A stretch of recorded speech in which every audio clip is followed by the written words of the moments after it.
Adams कर्स एक poem है जो कि W.B. यीट्स ने लिखी है, तो आइए इसको समझते हैं।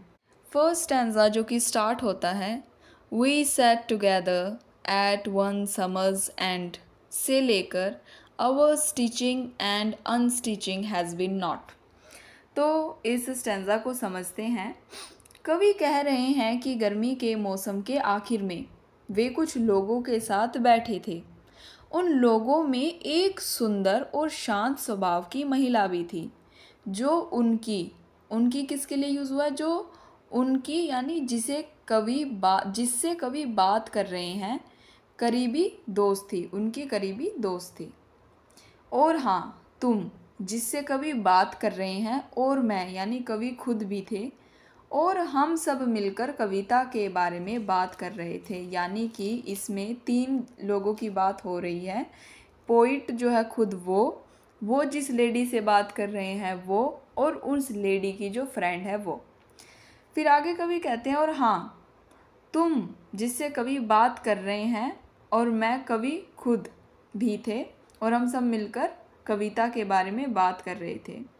कवि ने उन बातों के दौरान कहा कि एक कविता की सिर्फ एक लाइन लिखने में भी हमें शायद कई घंटे लग सकते हैं, लेकिन अगर वह घंटों की मेहनत के बाद लिखी हुई लाइन, यानी इतने घंटों हमने मेहनत करी, सोचा विचारा और फिर एक लाइन लिखी, और पढ़ने वाले को ऐसा न लगे कि यह तो बस एक पल में सोच ली गई हो, यानी बहुत सहज ना लगे, यानी कोई भी अगर चीज़ रीडर पढ़ रहा है उसको वो इजी ना लगे, समझ ना आए आसानी से, तो हमारी वह सारी मेहनत जो हमने उसे बनाने और फिर सुधारने में लगाई, जैसे कपड़े सीलने और उधड़ने में लगती है, वह सब बेकार चली गई।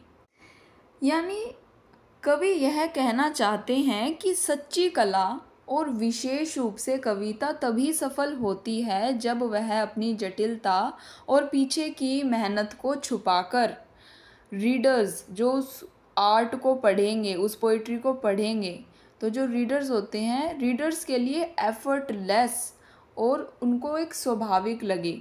यह दिखाता है कि महान कला अक्सर उस प्रयास को छुपाती है जो उसे बनाने में लगा होता है, ताकि वह देखने या पढ़ने वाले को सहज लगे। यानी कि कोई बहुत कॉम्प्लेक्स चीज़ है, तो एक पोइट का काम क्या है कि उस कॉम्प्लेक्स चीज़ को बहुत सोच विचार करके उसको इतना सिंपल बनाए कि एक रीडर को वो चीज़ आसानी से समझ आ जाए, रीडर कंफ्यूज ना हो कि एक जो पोइट है वो क्या कहना चाहता है, जो वर्क है वो क्या मैसेज हमको देना चाहता है।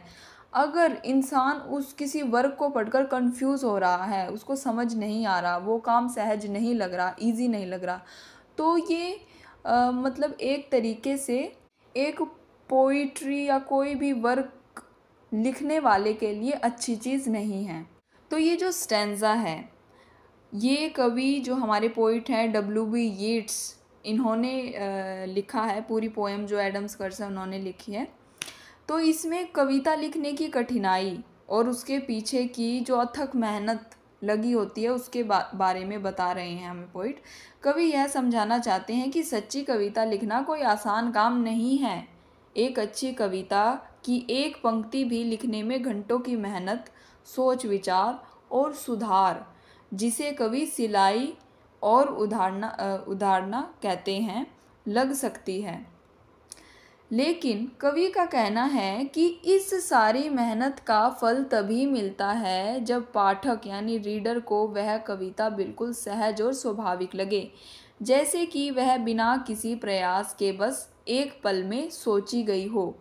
अगर पाठक को कविता में यह सहजता और आसानी महसूस नहीं होती, तो उसे लगता है कि इसमें बहुत ज़्यादा दिमाग लगाया गया है, तो कवि के अनुसार उसकी सारी मेहनत व्यर्थ हो जाती है।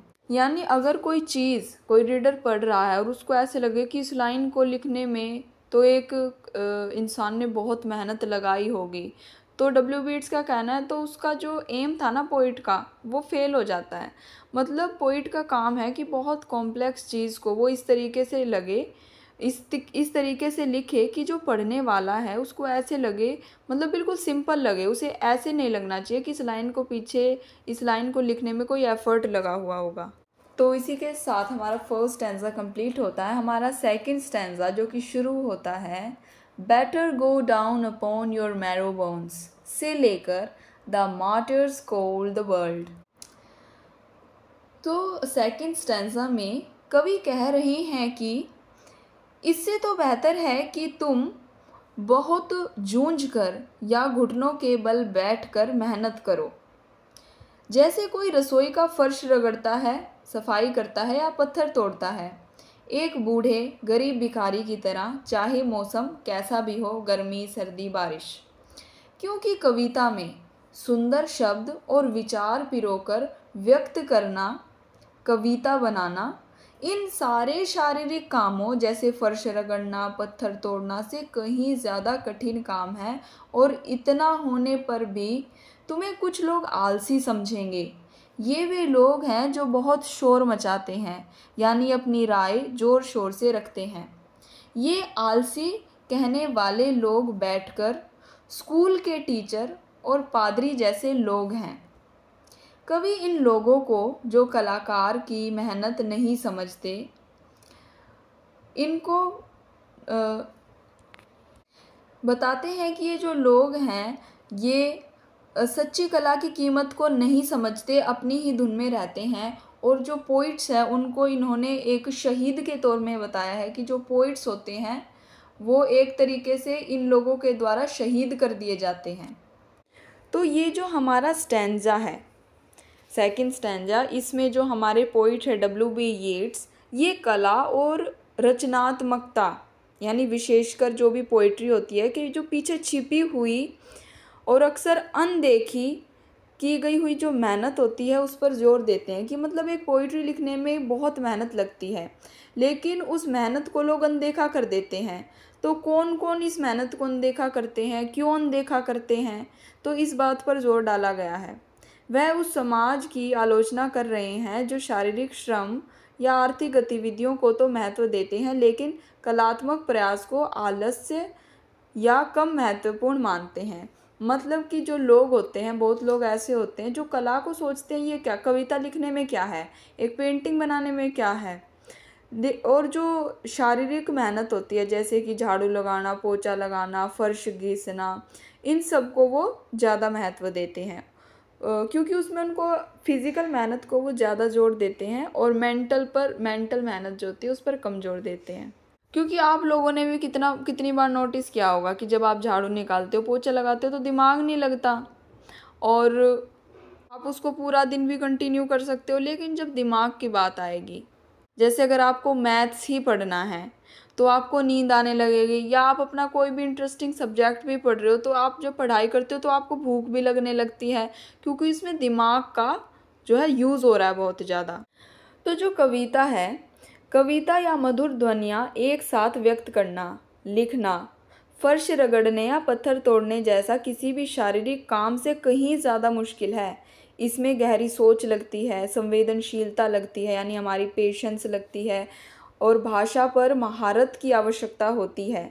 यह एक मानसिक और भावनात्मक श्रम है जो बहुत ऊर्जा लेता है। जैसे एक तो हमारा फिज़िकल श्रम होता है जो हम मेहनत करते हैं फिज़िकली तौर पे झाड़ू पोछा, एक होता है जो हम मेंटली मेहनत करते हैं भावनात्मक, यानी जो हम अपनी फीलिंग्स को उजागर कर कर कुछ लिखते हैं। इसके बावजूद कवि जैसे लोग जो कला का निर्माण करते हैं अक्सर समाज के कुछ वर्गों द्वारा आलसी समझे जाते हैं। कवि विशेष रूप से बैंकरों, स्कूल मास्टरों और पादरियों का उल्लेख करते हैं। ये वे लोग हैं जो अक्सर व्यस्त और उत्पादक माने जाते हैं और शायद वे कला के मानसिक और रचनात्मक श्रम को समझ नहीं पाते। कवि खुद को और अपने जैसे अन्य कलाकारों को शहीद कहते हैं क्योंकि वे कला के लिए इतनी मेहनत करते हैं, लेकिन उन्हें अक्सर समाज से मान्यता या सम्मान नहीं मिलता, बल्कि उन्हें आलसी समझा जाता है। वे दुनिया के इन लोगों की आलोचना करते हैं जो केवल भौतिक या पारंपरिक काम को ही काम मानते हैं। तो ये जो हमारे W.B. येट्स हैं इस बात पर प्रकाश डाल रहे हैं कि जो कलात्मक प्रयास की सराहना नहीं करते और उसे अक्सर एक तुच्छ या आलसी गतिविधि के रूप में देखा जाता है। कला को यानी कोई भी आर्ट होती है उसको ऐसे माना जाता है कि आलकसी लोग ही उसको करते हैं और आर्ट कोई बहुत बड़ी चीज़ नहीं है, तुच्छ है एक तरीके से। जबकि सच्चाई यह है कि यह एक गहन और अत्यधिक मांग वाला काम है। यानी एक गहन यानी इसमें बहुत सोच विचार लगता है और अत्यधिक मांग वाला काम है, यानी कि कोई भी आसानी से नहीं करता, बहुत इसमें सोच विचार लगते हैं जिसके लिए बहुत अधिक समर्पण और प्रयास की आवश्यकता होती है। अब हम अपना थर्ड स्टैंजा देखेंगे जो कि स्टार्ट होता है and thereupon that beautiful mild women for whose sake that we must labour to be beautiful. तो जो अब ये हमारा थर्ड स्टैंजा है इसमें W.B. येट्स उस महिला की आवाज़ के माध्यम से सुंदरता और विशेष रूप से महिलाओं द्वारा सुंदरता बनाए रखने के लिए किए जाने वाले प्रयास की एक महत्वपूर्ण और अक्सर अनदेखी की जाने वाली सच्चाई को उजागर करते हैं। तो लाइंस हमारी शुरू होती है और उस बातचीत के बाद पिछली पंक्तियों में कवि और उसके दोस्त की कुछ बातचीत हुई थी।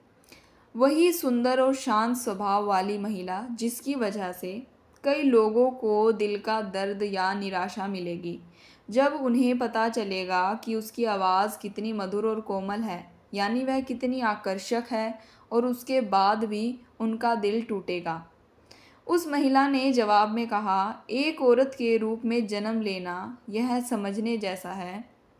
हालांकि स्कूल में इसके बारे में कुछ सिखाया या बताया नहीं जाता कि हमें सुंदर दिखने के लिए बहुत मेहनत करनी पड़ती है, यह कोई सहज बात नहीं है।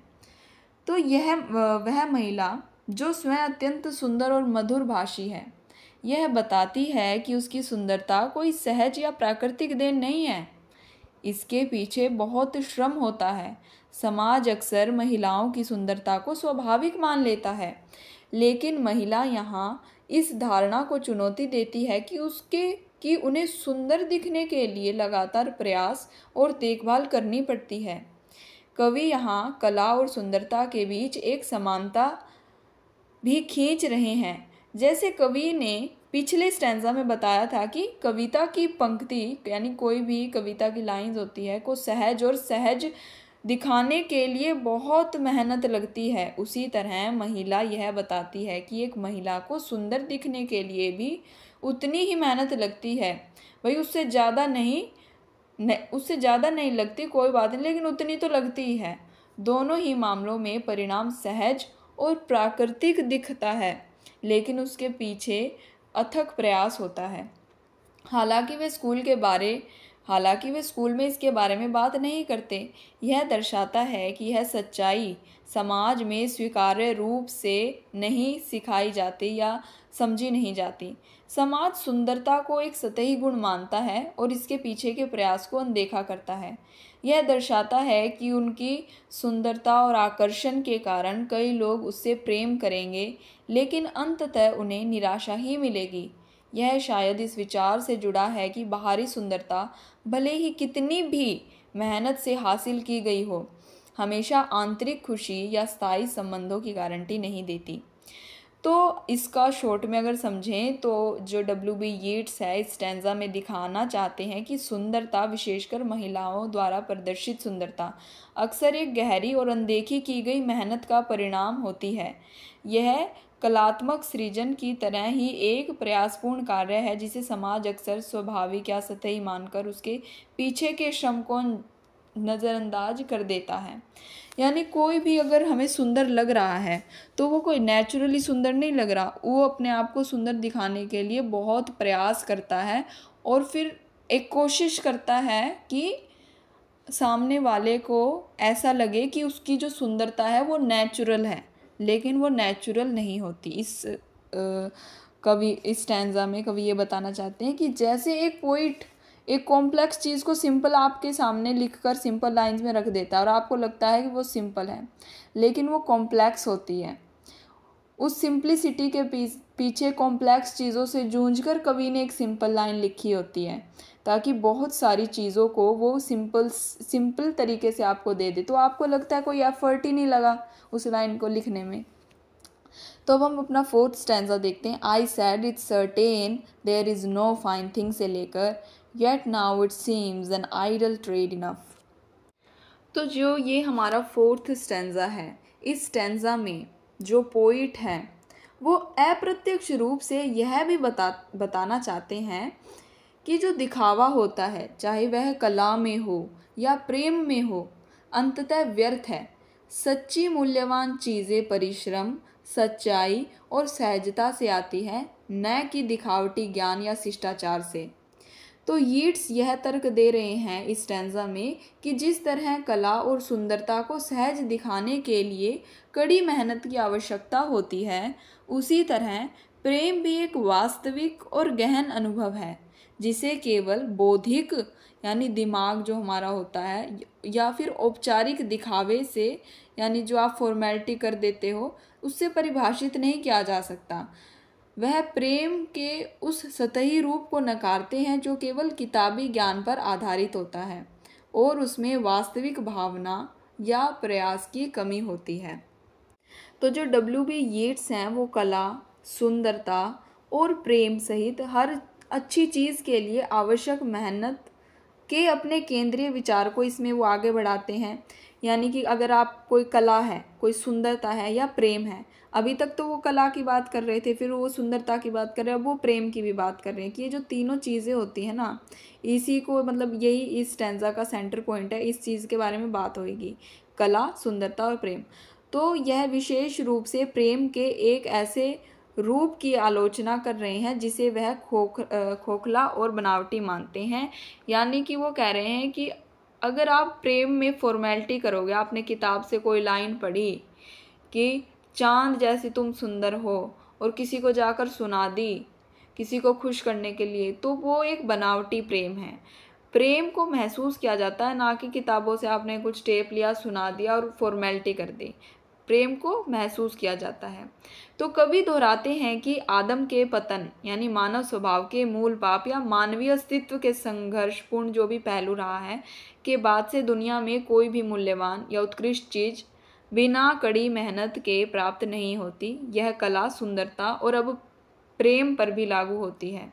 यानी इसमें एडम और ईव की जो भी हिस्ट्री रही थी कि उन्होंने भगवान की बात नहीं मानी, जो ईव थी उसने एप्पल खा लिया था और जो भी पतन हुआ था, फिर बाद में भगवान ने उन्हें कहा कि अब तुम्हें मेहनत ही करनी पड़ेगी, जो भी चीज़ तुमको चाहिए, तुमने ईश्वर की बात नहीं मानी। तो जब से ही इंसान को हर चीज़ के लिए मेहनत करनी पड़ रही है।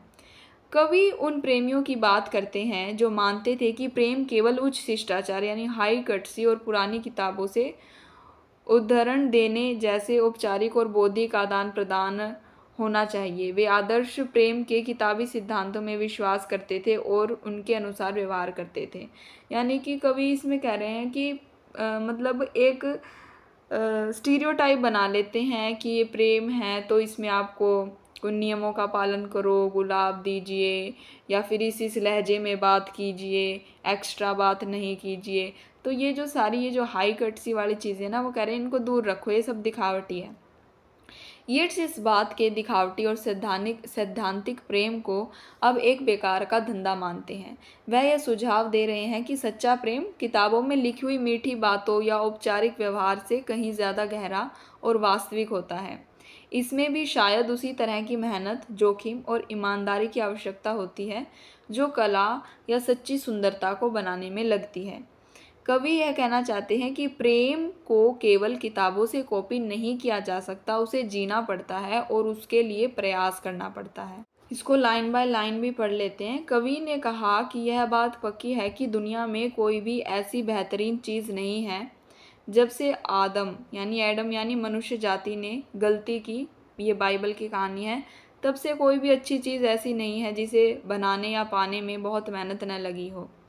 यहाँ एडम्स फोल से कवि मानव जाति के इतिहास में आए बदलाव को दर्शा रहा है, जहां अब हर चीज़ के लिए संघर्ष है। ऐसे प्रेमी भी हुए हैं जो यह मानते थे कि प्यार ऐसा होना चाहिए जिसमें बहुत ज़्यादा विनम्रता, नज़ाकत और दिखावा यानी औपचारिक व्यवहार हो। वे लंबी आहें भरते थे और बड़े पढ़े लिखे अंदाज में बातें करते उदाहरण देते थे। सुंदर पुरानी किताबों से प्रेम कहानियों या आदर्श प्रेम के उदाहरण निकाल निकाल कर सुनाते थे। लेकिन अब कवि को यह सब प्रेम का यह दिखावटी और किताबी रूप बिल्कुल बेकार का काम लगता है।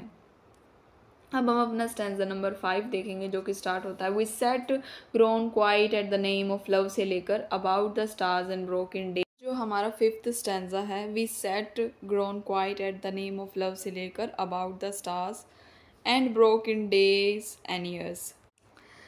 कवि कहते हैं कि जब प्यार की बात आई तो वे सब चुपचाप बैठ गए, शायद प्यार की गहराई या उसके महत्व पर विचार करते हुए।